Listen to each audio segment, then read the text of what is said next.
Hello and welcome friends, मैं हूं आकाश कोटनाला। आप देख रहे हैं yoga and Ayurveda science YouTube channel. दोस्तों, आज फिर से न्यू टॉपिक न्यू लेक्चर लेकर के मैं आपके बीच उपस्थित हूं। आज हम यहां पर योग दर्शन में वर्णित चित्त की भूमियों के बारे में चर्चा करने वाले हैं। इससे पूर्व योग दर्शन में वर्णित चित्त की वृत्तियां या फिर योग दर्शन के अन्य टॉपिक या फिर योग ग्रंथों से संबंधित लगभग आपको 500 प्लस लेक्चर्स चैनल पर दिए जा चुके हैं। आप इन्हें देख सकते हैं, कुछ नया सीख सकते हैं, किसी भी एग्जाम की तैयारी कर सकते हैं। यहाँ पर हमने षड दर्शन की सीरीज भी यहाँ पर प्रारंभ की है। अभी हम यहाँ पर योग दर्शन को यहाँ पर देख रहे हैं। योग दर्शन में आज हम यहाँ पर चित्त की भूमियों यानी कि अवस्थाओं के बारे में जानेंगे। इससे पूर्व योग दर्शन का परिचय क्या है, थोड़ा हम इस पर चर्चा करें, इसको हम थोड़ा देख लें। वैसे मैं आपको योग दर्शन का पूरा परिचय मैं आपको एक अलग से लेक्चर में दे चुका हूं, लेकिन थोड़ा सा हमें उसकी भूमिका तैयार करने के लिए यहाँ पर इसका रिवीजन करना होगा।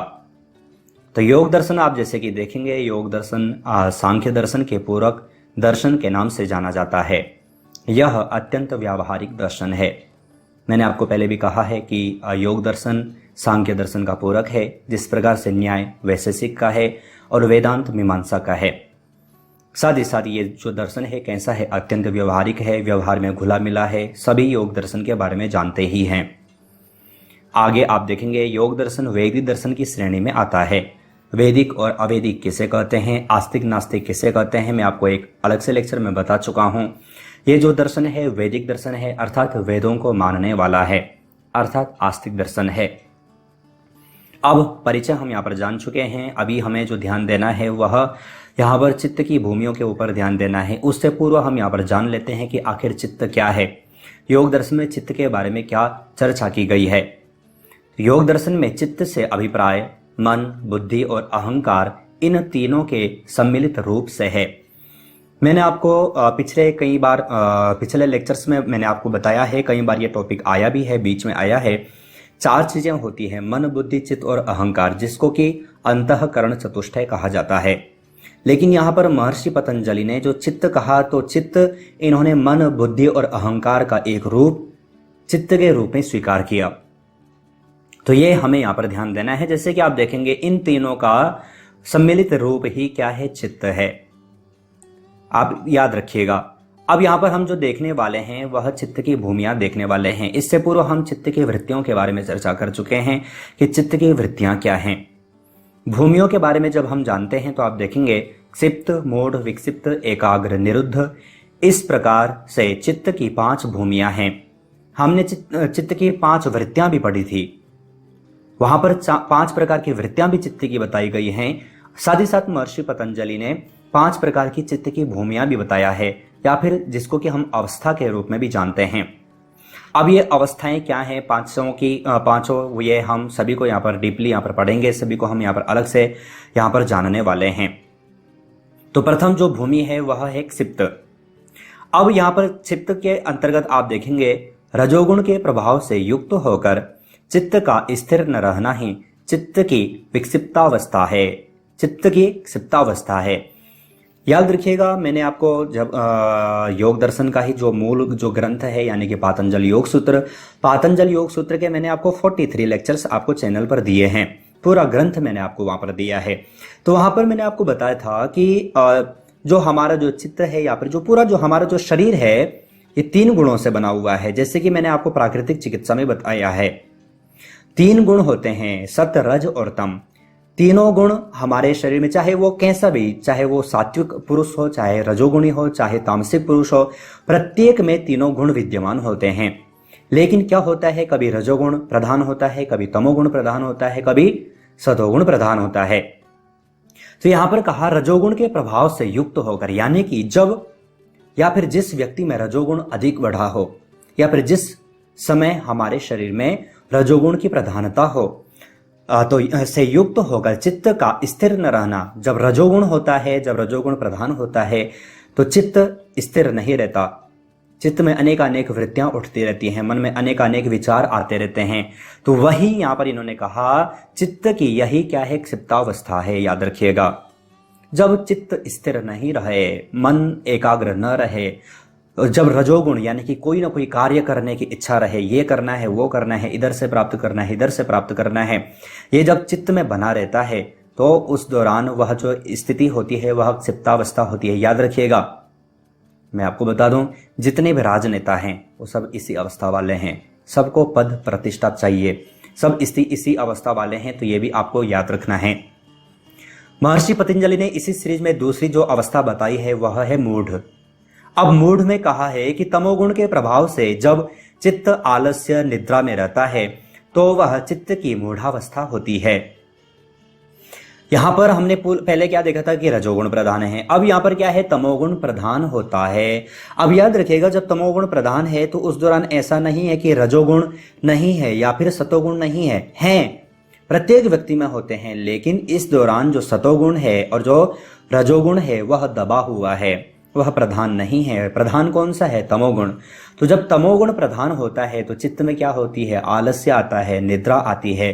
तो ये जब चीजें आती हैं, जिस व्यक्ति में ये अधिक होता है, ये तमोगुण प्रधानता वाला अगर जो कोई व्यक्ति होता है तो वह कैसा होता है, आलसी होता है, निद्रा, हर समय कहीं भी बैठा रहता है तो नींद ही आती है। तो ये जो स्थिति होती है यह किसके लिए कहा है, यह मूढ़ावस्था वाले हैं। याद रखिएगा, मैंने आपको पहले भी बताया है कि जो पूरा हम जो योग दर्शन पढ़ते हैं या फिर कोई भी दर्शन पढ़ते हैं तो ये दर्शन सिर्फ पढ़ने के लिए नहीं है या फिर एग्जाम पास करने के लिए नहीं है, हम इन्हें अपने जीवन में भी उतार सकते हैं। हम इनके माध्यम से अपनी जीवन शैली भी देख सकते हैं और उसमें सुधार भी कर सकते हैं। मैं बार बार कहता हूँ, योग क्या है, योग को सिर्फ समझना नहीं है, योग एक जीवन या फिर जीवन जीने की एक कला है। ये जीवन जीना कैसे जिया जाता है वो है, तो इसलिए हमें इसे समझना आवश्यक है। और मैं बार बार कहता हूं कि ये सब के लिए आपको चैनल पर लगभग 500 550 प्लस लेक्चर मैं दे चुका हूं। साथ ही साथ वेबसाइट भी आपको यहाँ पर दी गई है, वेबसाइट पर सारे नोट्स आपको दिए जाते हैं, उन्हें पढ़ें, उन्हें समझें, कुछ नया सीखते जाएं। तो दूसरी अवस्था यहाँ पर महर्षि पतंजलि ने मूढ़ अवस्था बताई। तीसरी जो बताई गई है वह है विक्षिप्त। अब विक्षिप्त में क्या होता है, यह मूढ़ और क्षिप्त के बीच की अवस्था है, जब रजोगुण भी और तमोगुण भी वहां पर प्रधान भी होते हैं और कभी गौण भी होते हैं। तो दोनों के बीच की जो अवस्था है वह क्या है, विक्षिप्त अवस्था वाला है। कभी व्यक्ति कहता है कि मैं ये कार्य करूं, सुबह उठ जाता है कि अभी तो मुझे ये कार्य करना है, आज मुझे इतना पढ़ लेना है, आज मुझे इतना तैयारी करनी है, और थोड़ी देर बाद नहीं यार थोड़ी देर और सो जाते हैं। तो वही क्या है, कभी रजोगुण भी प्रधान होता है, कभी तमोगुण भी प्रधान होता है। ये दोनों के बीच की अवस्था है, कभी नहीं भी रहते। तो ये जो अवस्था है यह विक्षिप्त अवस्था वाले हैं, और ऐसे व्यक्ति हमारे बीच में होते भी हैं, कभी कभी हमारे में भी ये सारे गुण आ जाते हैं। तो ये हमें यहाँ पर ध्यान रखना है। इसके पश्चात जो महर्षि पतंजलि ने जो नेक्स्ट जो अवस्था बताई वह बताई है एकाग्र। यहाँ पर कहा है यहाँ सतोगुण की प्रबलता रहती है, इसलिए यहाँ चित्त किसी एक विषय पर एकाग्र हो जाता है। याद रखिएगा, मैंने आपको बताया रजोगुण प्रधान होता है किसमें, क्षिप्त अवस्था में, तमोगुण प्रधान होता है किसमें, मूढ़ अवस्था में, और रजोगुण और तमोगुण प्रधान होता है किसमें, विक्षिप्त अवस्था में, और एकाग्र में क्या होता है, सतोगुण प्रधान होता है। तो ये आपको नोट रखना होगा, ये आपको याद करना होगा। नहीं समझ में आया है तो लेक्चर को रिपीट करके देखें, लेकिन समझें। तो यहां पर कहा है कि यहां पर सतोगुण की प्रबलता रहती है, इसलिए यहां चित्त एकाग्र किसी एक विषय पर एकाग्र हो जाता है। जब हम साधना करते हैं, जब हम योग का अभ्यास करते हैं, तो ऐसी भी एक अवस्था आती है जब हमारे शरीर में रजोगुण और तमोगुण थोड़ा बैठ जाते हैं, वो गौण हो जाते हैं, और सतोगुण की प्रबलता होती है, सतोगुण बढ़ता है। तो जब ऐसी अवस्था आती है तब हमारा चित्त एकाग्र होने लगता है, तब हमारा मन एकाग्र होने लगता है। तो इसी अवस्था को महर्षि पतंजलि ने एकाग्र कहा, यानी कि एकाग्रता। इसके पश्चात पांचवी अवस्था बताई है निरुद्ध। निरुद्ध में कहा है इस अवस्था में चित्त की समस्त वृत्तियों का निरोध हो जाता है और चित्त में पूर्णता स्थिरता उत्पन्न हो जाती है। निरुद्ध ये सबसे उत्तम अवस्था है जिसमें योगी स्थित होते हैं। यहां पर न रजोगुण, न तमोगुण, न सतोगुण, तीनों गुण में से कोई भी गुण प्रधान नहीं रहते, और योगी कैसा होता है, समस्त वृत्तियों का निरोध हो जाता है। उसकी जितनी भी वृत्तियां हैं, मन में जितनी भी चंचलताएं हैं, चित्त में जितनी भी वृत्तियां उठ रही हैं, सब की सब शांत हो जाती हैं। योगी स्थिर हो जाता है, सारी चीजें निरुद्ध हो जाती हैं। वह क्या कर रहा है, कैसा कर रहा है, उसको कुछ भी भान नहीं होता। वह उस ईश्वर के साथ में एक हो जाता है, अपना स्वरूप को प्राप्त कर लेता है। तो इसी को महर्षि पतंजलि ने, इसी को योगियों ने निरुद्धावस्था कहा है, याद रखिएगा। तो ये 5 प्रकार की अवस्थाएं हैं, 5 प्रकार की चित्त की भूमियां महर्षि पतंजलि ने योग दर्शन में बताई हैं, जो कि हमें याद रखना है। मैं अब आपको फिर से बता दूं कि अगर जो आप इसे सूत्र रूप में समझना चाहते हैं और अच्छे ढंग से समझना चाहते हैं, वैसे मैंने आपको बता दिया है, लेकिन अगर जो आप, मैंने यहाँ पर योग दर्शन की दृष्टि से आपको बताया है, अगर जो आप पातंजलि योग सूत्र की दृष्टि से अगर जो आप जानना चाहते हैं तो आप चैनल पर जाकर के उन वीडियोस को देख सकते हैं। मैंने आपको सही ढंग से सारी चीजें बताई हैं। तो ये 5 अवस्थाएं महर्षि पतंजलि ने यहाँ पर बताया। आशा है आप अच्छे ढंग से समझ चुके होंगे। नहीं समझ में आया है तो आप लेक्चर को रिपीट करके देखें। फिर भी ना समझ में आए तो आप वीडियो पर कमेंट भी कर सकते हैं। और भी ना समझ में आए, अगर जो आप पूछना ही चाहें या फिर अगर जो आप चैनल से जुड़ना ही चाहें तो आप चैनल पर मेंबरशिप भी ले सकते हैं। आगे आप जानते हैं कुछ प्रश्न मैं आपको यहाँ पर देता हूं लेक्चर के अंत में, आप स्वयं का टेस्ट ले सकें। तो इसके लिए आपको प्रथम प्रश्न यहाँ पर दिया गया है, निम्नलिखित में से योग दर्शन में वर्णित सिद्धांत है पंचक्लेश का, पंचवृत्तियों का, चित्त की भूमियों का या फिर कोई नहीं। कौन कौन से सिद्धांत यहाँ पर योग दर्शन में दिए गए हैं आपसे पूछा है।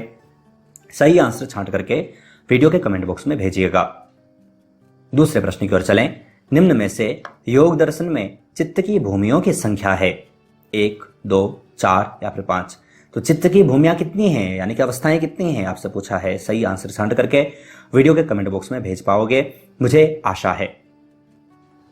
तीसरा प्रश्न है, निम्नलिखित में से योग दर्शन के अनुसार क्लेश हैं अविद्या, स्मृति, विकल्प कोई नहीं। तो क्लेश कौन सा है आपसे पूछा है। सही आंसर छांट करके वीडियो के कमेंट बॉक्स में भेजिएगा। साथ ही साथ आपको बता दें, जो प्रश्न आप यहां पर देख रहे हैं, किसी भी एग्जाम में, किसी भी इंटरव्यू में आपसे इसी प्रकार से प्रश्न एग्जाम में पूछते हैं। तो इसीलिए इसी प्रकार से प्रश्नोत्तरी सीरीज की चैनल की ओर से 3 ई बुक पब्लिश की जा चुकी हैं। तीनों ग्रंथों में आपको योग के 10 से 20 ग्रंथों से संबंधित MCQ मिल जाते हैं। तीनों ग्रंथों में आपको एक में 500, एक में आपको 1000 प्लस, एक में आपको 1500 प्लस MCQ मिल जाते हैं। तीनों ई बुक्स में से आप कोई भी डाउनलोड परचेस कर सकते हैं, किसी भी ग्रंथ को अच्छे ढंग से समझ सकते हैं, किसी भी टॉपिक को अच्छे ढंग से समझ सकते हैं। चौथे प्रश्न की ओर चलें।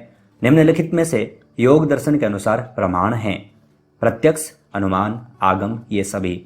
तो कौन सा प्रमाण यहाँ पर है आपसे पूछा है। मैंने आपको बताया भी है, साधारण सा प्रश्न है। सही आंसर छांट करके वीडियो के कमेंट बॉक्स में भेजिएगा। आज हमने यहाँ पर योग दर्शन के अंतर्गत एक और टॉपिक को यहाँ पर जाना, अच्छे ढंग से समझने का प्रयास किया। आशा है ये लेक्चर आपके लिए यूजफुल था। अगर जो यूजफुल था तो आप लाइक जरूर कीजिएगा। साथ ही साथ अपने फैमिली फ्रेंड्स लोगों तक व्हाट्सएप और फेसबुक के माध्यम से जरूर शेयर कीजिएगा। अगर जो आप चैनल से और अधिक जुड़ना चाहें, आप जैसे ही चैनल पर ज्वाइन बटन पर क्लिक करेंगे, आपके समक्ष चैनल की ओर से 3 प्लान नजर आ जाएंगे। आप कोई भी प्लान ले सकते हैं, किसी भी एग्जाम की तैयारी कर सकते हैं, चैनल से और अधिक जुड़ सकते हैं, कोई भी लेक्चर आप चैनल पर महीने भर पहले देख सकते हैं। तो आज हमने यहाँ पर योग दर्शन में वर्णित चित्त की भूमियों के बारे में जाना। इसी प्रकार से न्यू टॉपिक के साथ, न्यू लेक्चर के साथ आप सभी से फिर से मुलाकात होगी।